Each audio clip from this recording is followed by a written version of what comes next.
You are listening to the Hiking Radio Network, where we talk the walk with shows by hikers about hikers for everybody.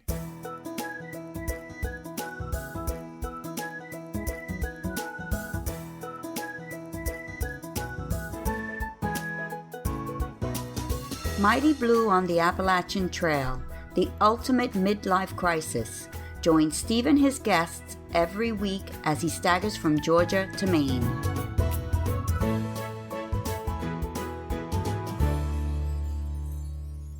Thanks for coming back to the show. We're following me on my Southwest Coast Path hike for a couple of months, and so far, amazingly, I am exactly on the itinerary that I set before I left the UK. I was supposed to be in Tintagel in Cornwall, and I am. Actually, I'm Richard Winters right now, but I'm recording this as I'm about to go back to Tintagel for day number 15. I'm using the suggested 52-day itinerary that the SWCP Association recommends, though I've added a day a week as a 0 day, if necessary. That allows me some flexibility to complete the hike sometime in the, I'm guessing, second week of June. I should probably apologise for the overuse of some of the superlatives that I'm using every day, but well, when I use them, it's because they're justified. This place is freaking extraordinary, with jaw-dropping sights literally around every single corner. I'm so excited when I turn a corner because I know I'm going to see something new. It's a miracle every time. It isn't the toughest trail I've hiked, though it is tough. Don't get me wrong on that. Some of these climbs are pretty severe and very sharp, and particularly some of the downs are slightly worrying because they are, if I tumble down one of those, I'm in all sorts of trouble, I suspect. But, it's easily the most scenic trail that I've experienced ever. And if you ever get the chance to do it, well, go for it. You're going to love it. But let's get on and hear about the final 4 days of week number 2.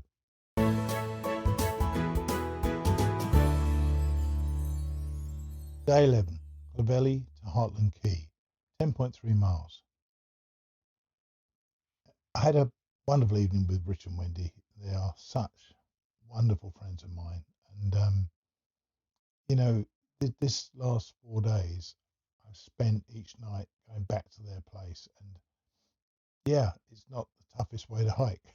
But I make no apology for that. It's my hike. I'm enjoying my hiking. And I've done pretty well this week, I think. But every night I go back and we laugh the whole time. We have a couple of drinks, not much, but we have a couple of drinks. And we just spend great time in each other's company. And this morning of day 11, they were going to take me all the way back to Clovelly, which was about a 35, 40-minute drive for them. Both of them came with me. The visitor centre was closed. I was hopeful I could skirt it. Unfortunately, I was able to skirt it. And immediately, once I said goodbye to them, I headed straight back to the path which I left the day before. And of course, I was expecting a climb, but unusually, I got a very generous down and fairly flat for a while before the first climb of the day. I went through a field and I met a grandmother and a young child of about 3, I suppose. They were walking to a nearby pond to collect tadpoles. So I think this was part of almost ornamental gardens, Clovelly Court, I think it was, and it was very well manicured. I enjoyed that path, and it was going to be a day I was a bit nervous about, to be honest with you. I was trying to work out what I meant to say there.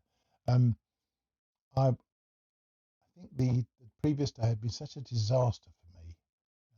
The day before, obviously, when I'd really not eaten enough.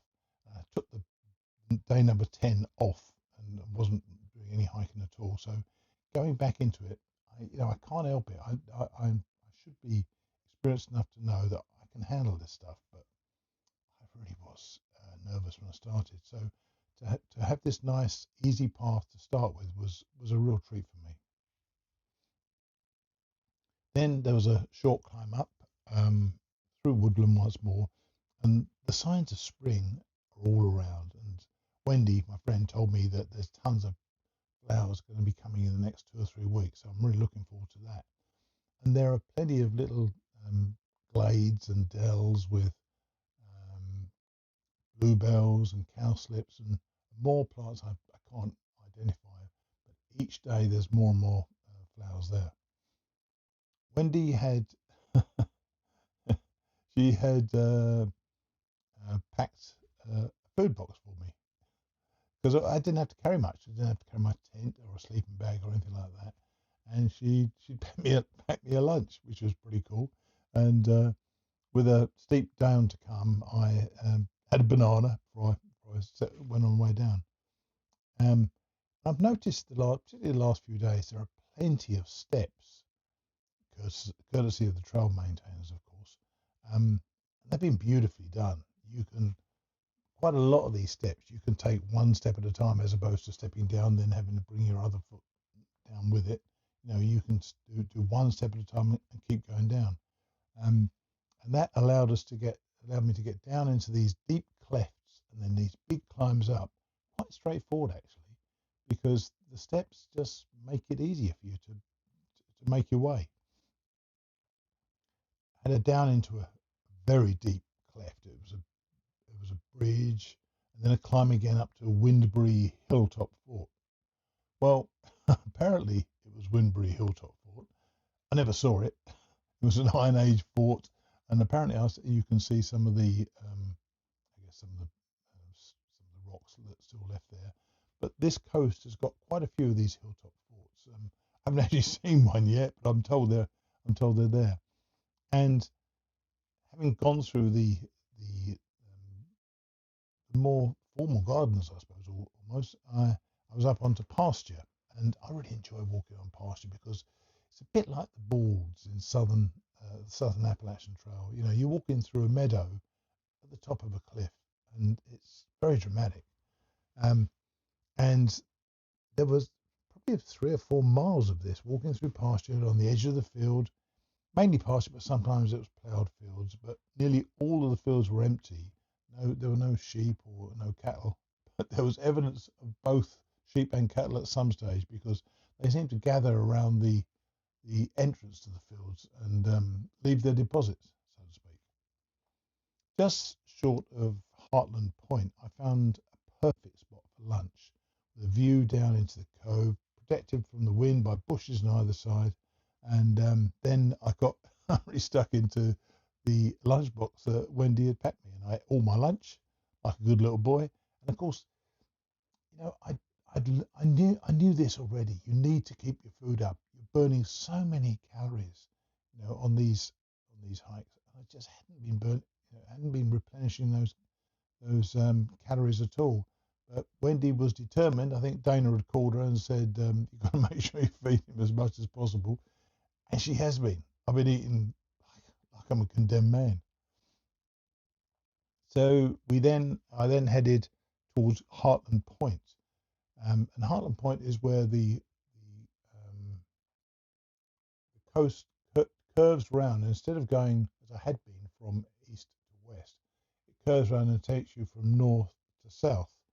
There's a strange shaped tower at Heartland Point. And I didn't actually know what it was. I'd heard that there were some listening stations along this part of the coast, but that happened a few days later. This was actually a radar station in the war, but was now being operated by air traffic control of all people, apparently. The path went right round this strange looking thing, and apparently it's being remotely operated, so there's not even anyone there. I knew there was a lighthouse, and I was expecting to pass it. Lighthouses have always had a sort of mystical thing with me. I love seeing them. I stayed in one when I came to Scotland with Dana a couple of years ago, and they're just beautiful to see, But we were told we couldn't. The path was closed because of coastal erosion, and I'm pretty sure that lighthouse isn't going to be there forever. And the erosion is a big issue here, and I saw plenty of evidence of it on this turn southward. if you walk along the path, you can see sometimes they've had to redirect the path, which would cut right across. That's fallen in, and they just move it out another few feet to make the turn. And I keep seeing sunken parts of the grass, which means the thing is eventually going to collapse. So I'm staying away from the edge as much as I possibly can, and it's definitely here. And it's slightly worrying for the state of the path, because more and more closures are happening. I'm told, particularly in the south coast, but more and more closures are happening. There's going to be a lot of diversions, so you're not going to be walking necessarily the path that perhaps that I'm walking right now. But I climbed quite a bit, by now, but the path was generally headed downwards. But the dips and the climbs became more pronounced towards the end, so I had a pretty tougher end to the day. But I still finished Heartland Quay by 2:45 in the afternoon, having set out about 9:15, so it wasn't too bad. Rich was supposed to meet me at the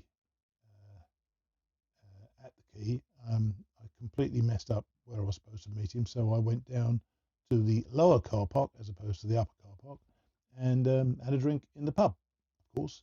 But I soon got in contact and found him, and we went back to Rich and Wendy's house for another evening of fun, food, and drinks.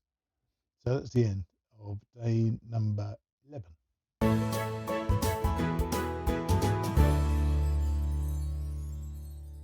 Day 12, Heartland Quay to Duckpool.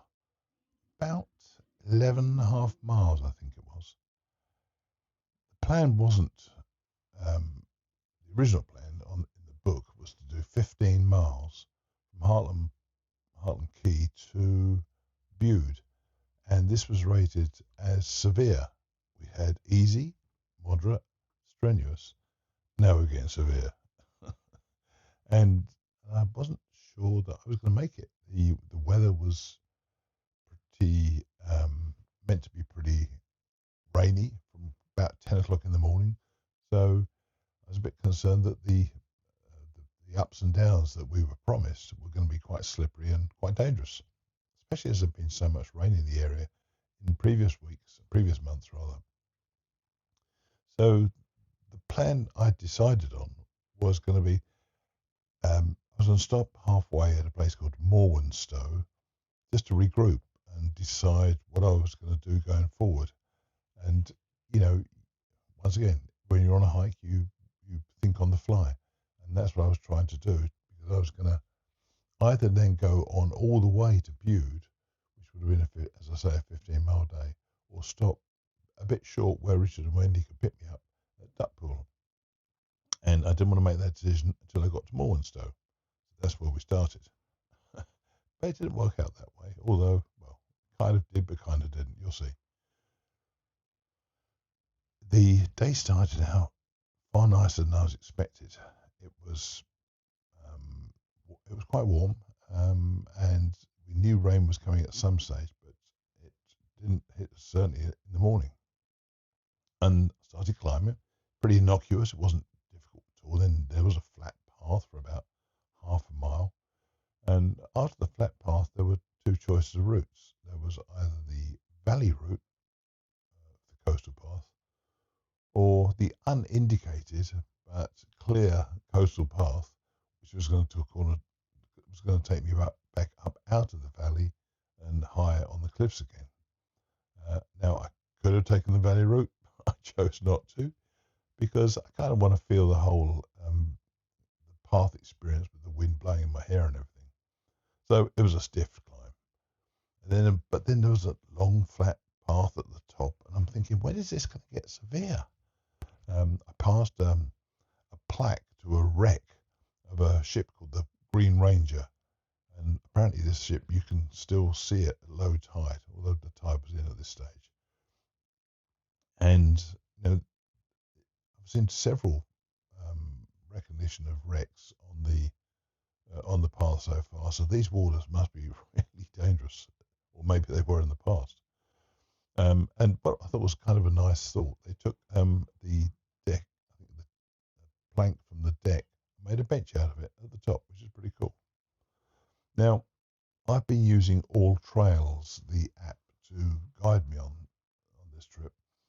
And there seems to be a Southwest Coast Path section other than this one. Heartland Key to Bude is not shown on the All Trails map.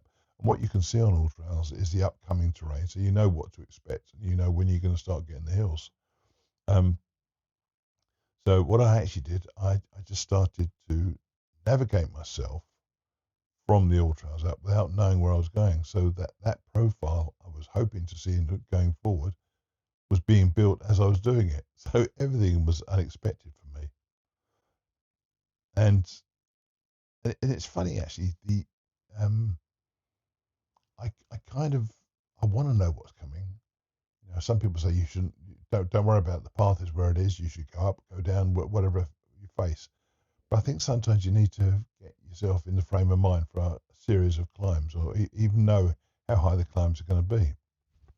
But this wasn't the case for me today. So, and I'm thinking to myself, this is easy. I don't know where the severe thing comes from. And I use the app more to sort of give an indication of where the South Coast Path was.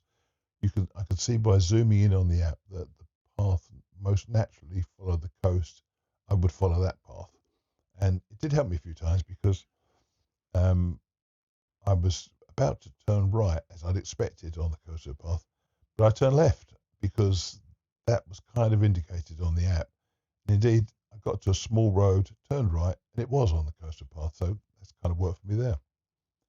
And so with about 3, 4, maybe 5 miles, I think, I was being led into a full sense of security.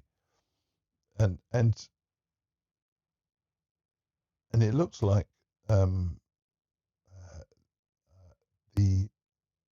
the map, the way in which I was trying to read the map, the path was going left onto a road, which I don't like road walking, but I followed the path as I understood it to be, and once again it was correct. And then I skirted this large field, went back towards the coast,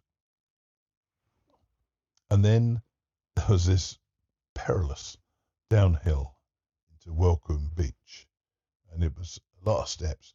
And there's good and bad about steps. Some of them on very steep downs. That's how they negotiate very steep downs. It sends you down steps. And I often feel that the path is so steep that those steps, one trip, all the way down the bottom. So that makes me a little bit nervous. And these were particularly small steps.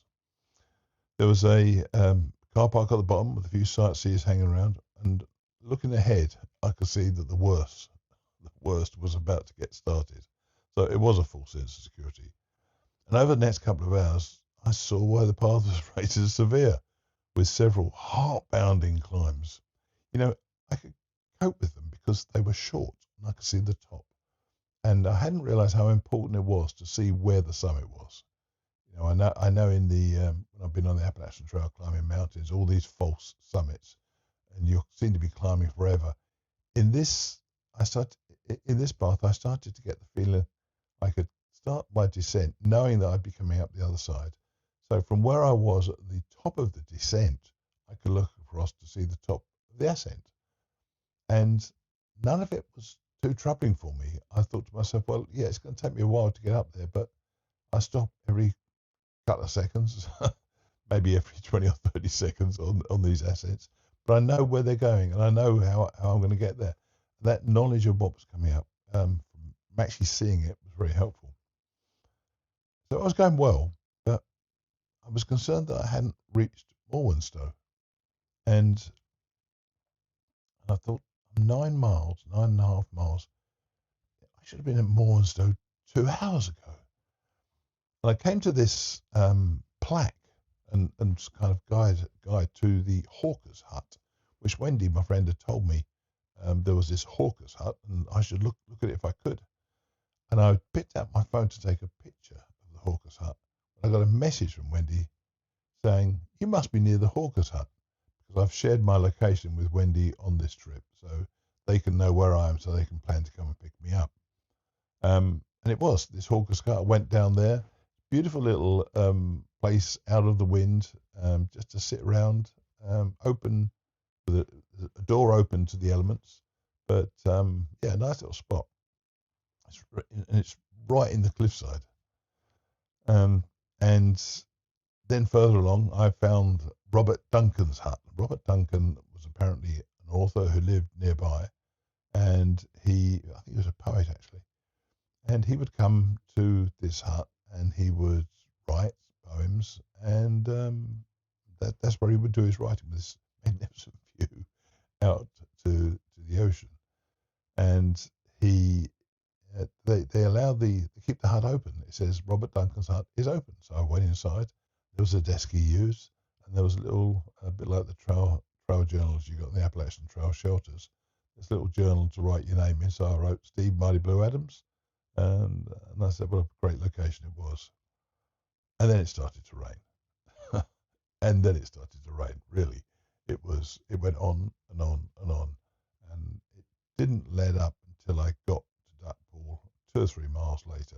By which time I'd proven once more that waterproof is a kind of somewhat arbitrary designation.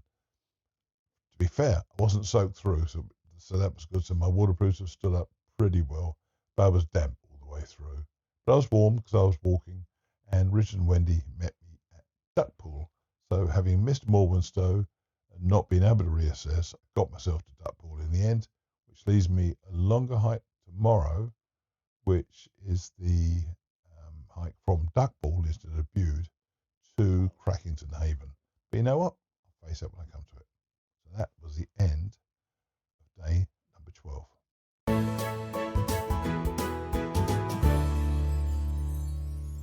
Day 13, Duckpool to Crackington Haven.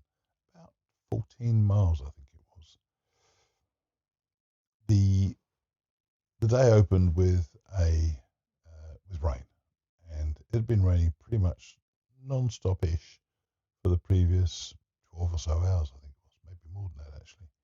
And you know, my concern was always, the slipping, especially on some of these steep hills, going down more than going up actually.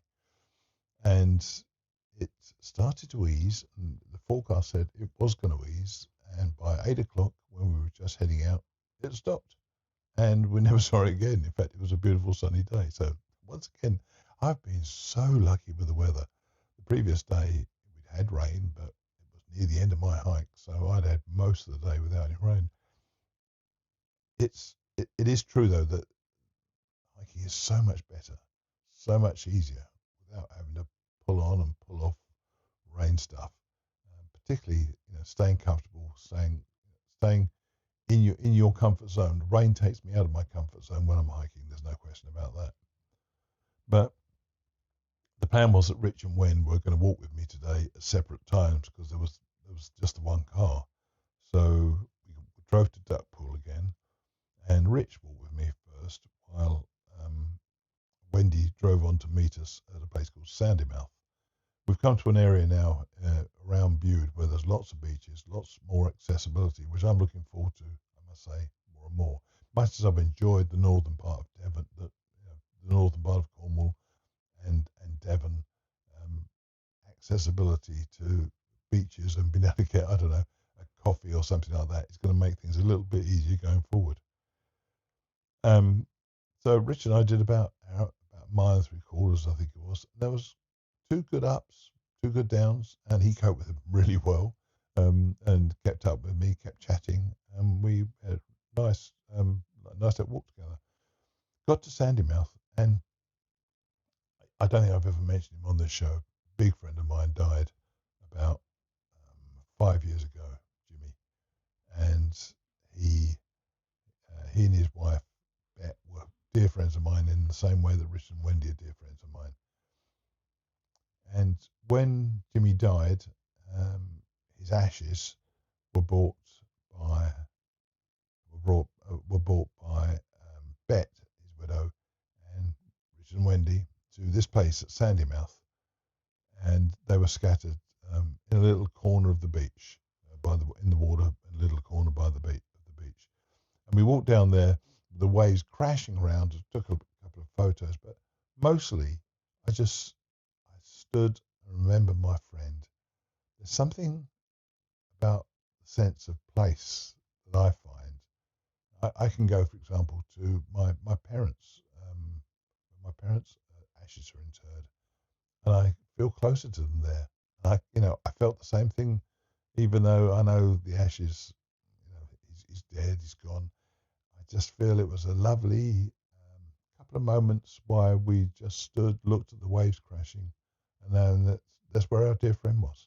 So that was Jimmy, and miss him every day. Great bloke, really great bloke. Wendy then walked with me into Bude, or this particular beach was called Crooklets, but it's all part of the Bude section, and that was quite an easier walk. Once again on the cliff top through pasture, and a few more people out. Bude's quite a biggish town, and there were plenty of people wandering about. Rich joined me then, once we got to Crooklets. Wendy took the car on to a place called Widemouth, or Widemouth, which is a great name, but it's Widemouth.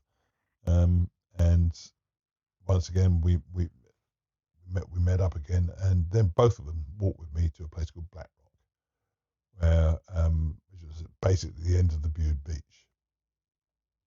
They then left and were going to meet me later on at Crackington Haven if I could make it. And I expected to be there around 5, something like that, in the afternoon. Now I'm trying to do about 8 hours a day, and if I do that, I should get 12 to 15 miles, I guess, when I'm hiking. I left Wendy and Rich, and just headed up this path, which turned very narrow and surrounded by gorse. And I was getting pricked a bit by the gorse from time to time. But not only was it narrow, it was really muddy as well. This particular path must have been collecting water.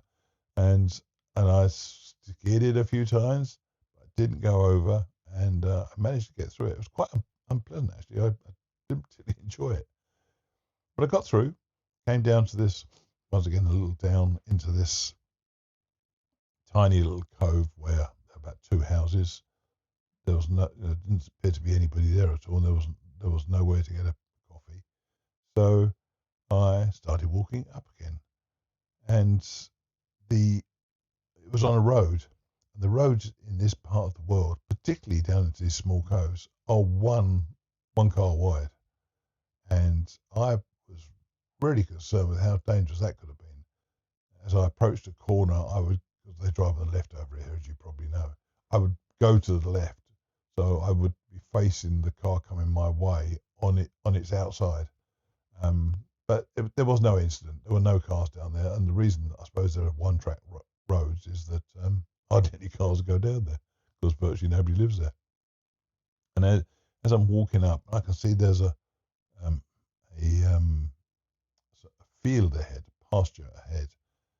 There must have been 150 cows in that field.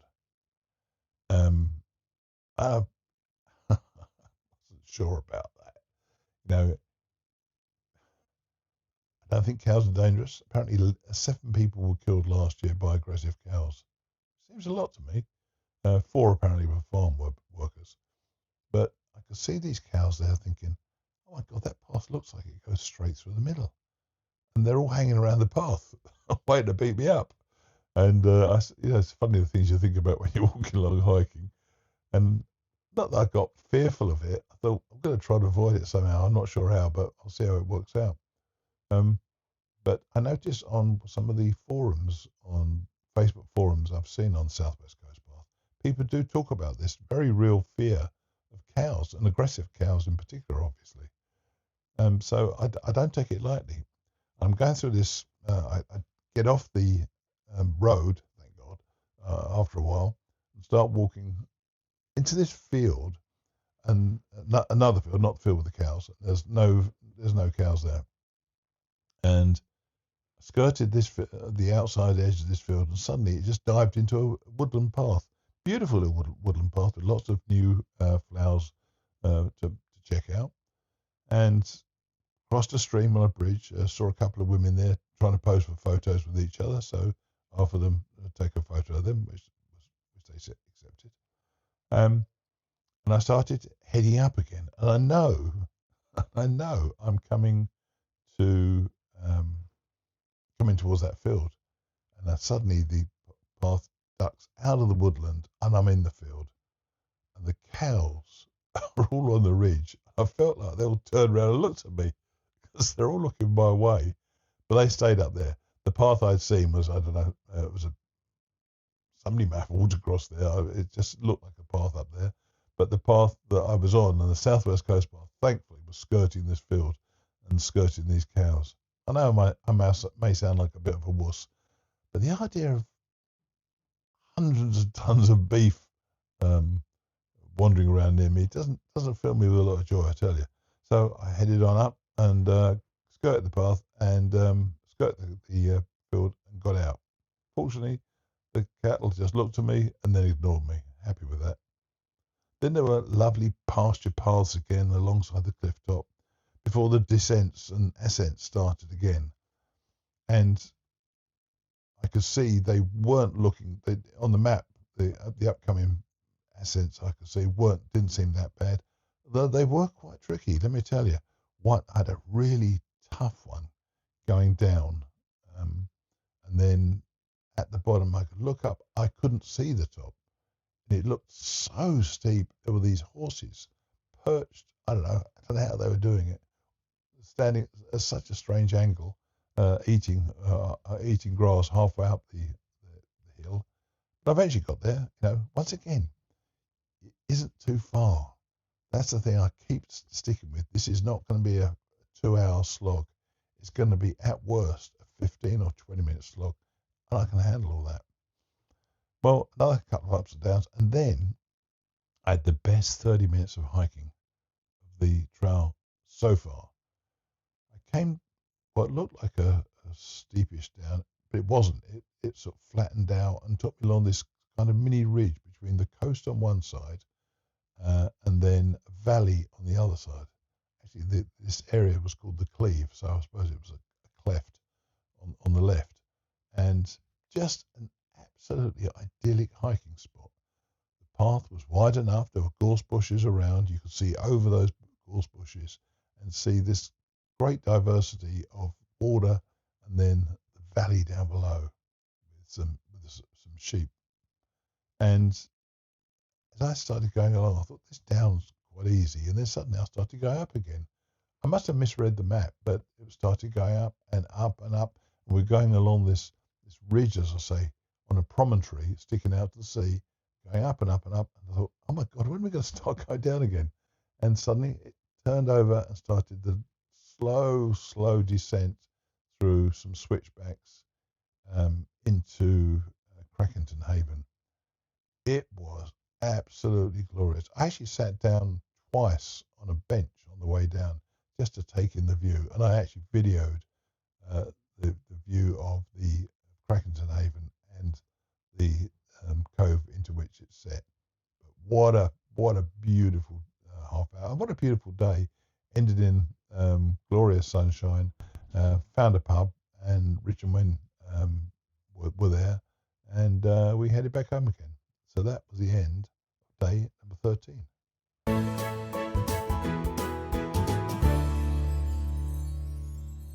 Day 14, Crackington Haven to Tintagel, 11.4 miles with an overall total of 145.5 miles hiked so far.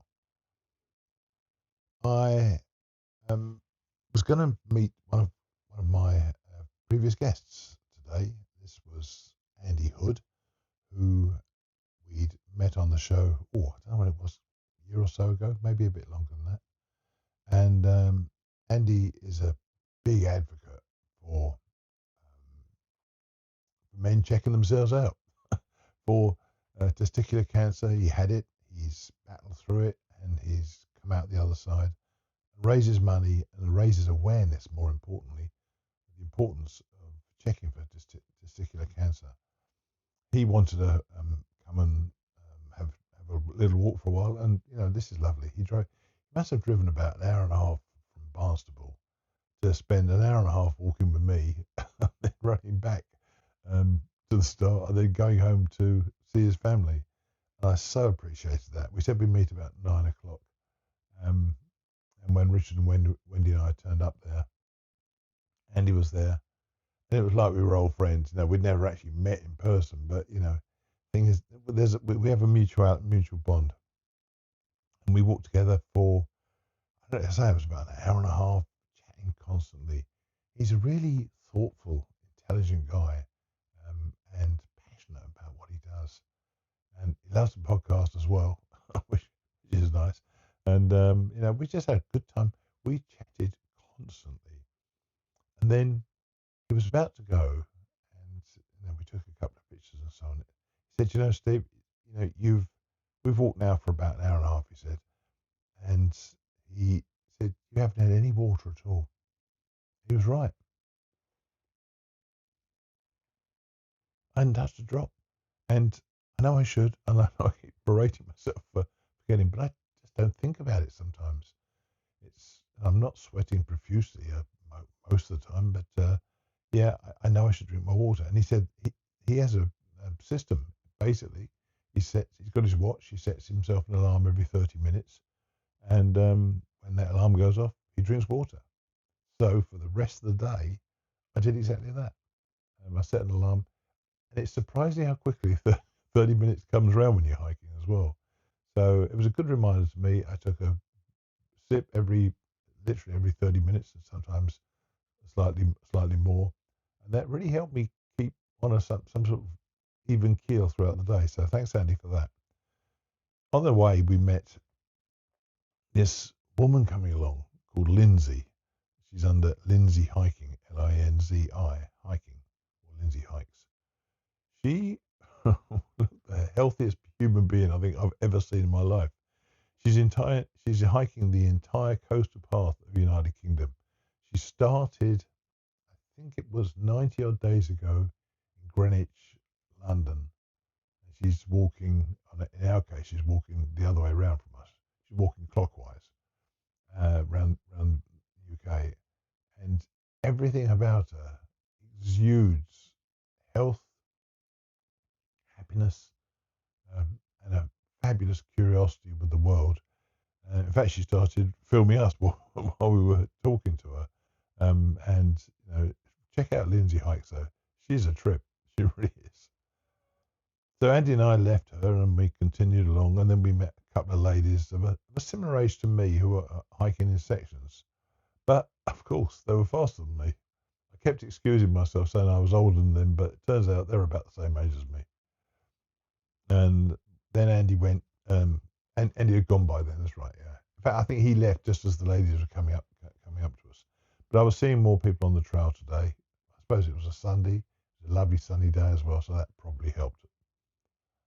Then I came across a guy who was, I think, from Germany, wore this bright orange jacket, and he was quite dour, but I don't let anybody pass me without saying hello, so I tried to stop and engage him, and he started opening up in the end, and he had come from Land's End, so also in the opposite direction to me, and he was walking all the way to John O'Groats.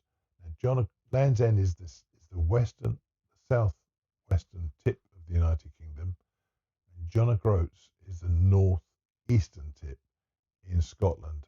It's about 1,000 and something miles, and this guy is walking it.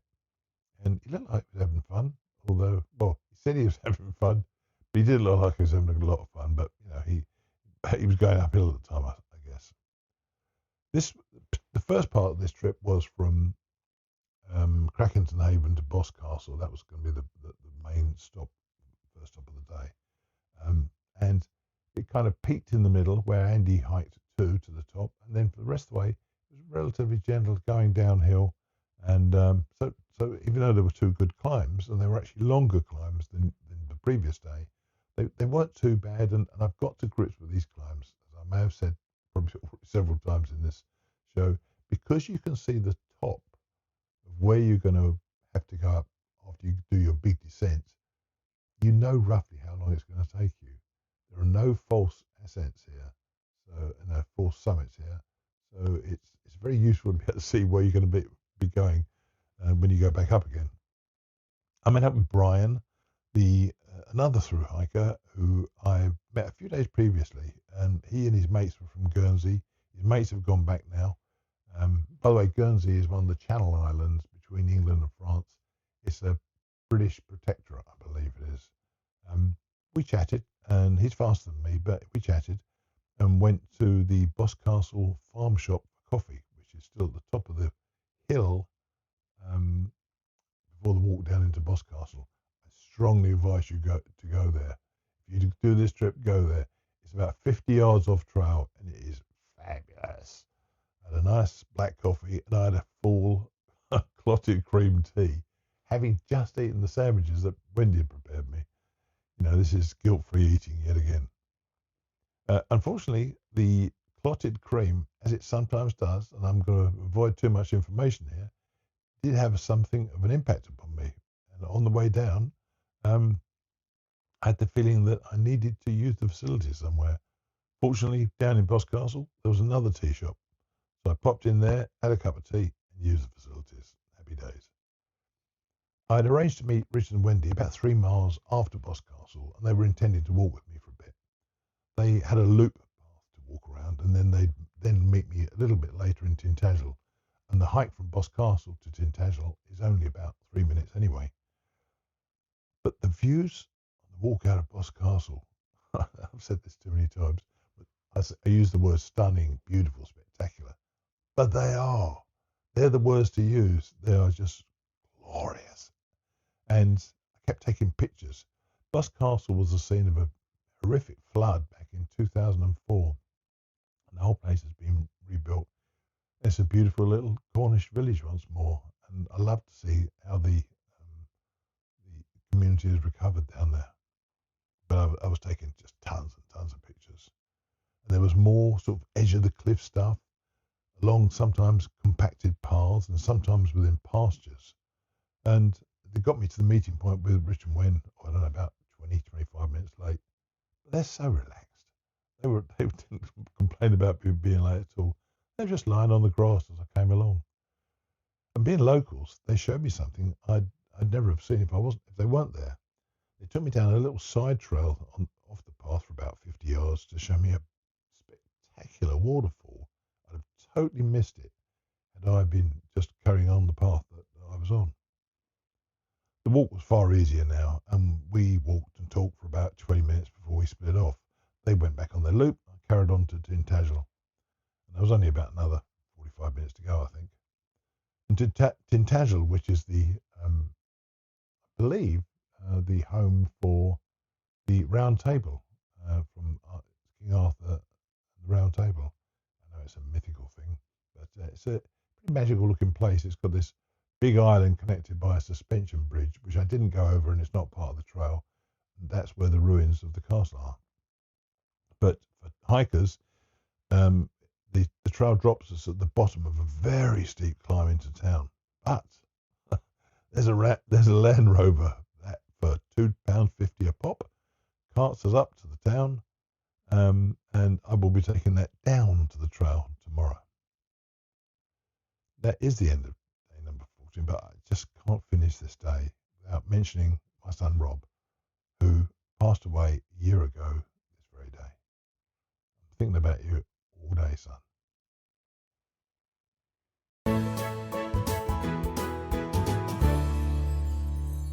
So that was week 2, and as I hope you can tell, I have had a blast. The hike has taken the form of separate sections so far. The first week was John and me with hotels and B&Bs each night, and I really loved that part of it. Got me into the hike, got me chatting with an old friend of mine, and we just had a good time together. Then when John went back home, I did 2 of 3 nights wild camping and 1 in the B&B. And that was fun. I enjoyed it. I'm looking forward to more wild camping. But since then, it's been time shared with my dear friends, Richard and Wendy. If anything, I'd say that our friendship has been deepened by these past 5 days. We slipped straight back into the easy relationship without missing a step. In fact, family and friends already impacted this trip in such a way that I'd not really considered it. And I'm now thinking about moving back to the UK. I'm kind of surprised at how much it's affected me and how much I've missed my family and my friends. But now I'm on my own and I head out today with not only a full backpack, but also a lousy weather forecast. So wish me luck on that. But I didn't want to close out the show without sharing my love for Richard and Wendy with you all. Everybody in their life should be as lucky as I am to have Richard and Wendy in my life. At the end of the day, we're more often shaped not by ourselves, but by the people who love us. I feel loved. I hope that you do too.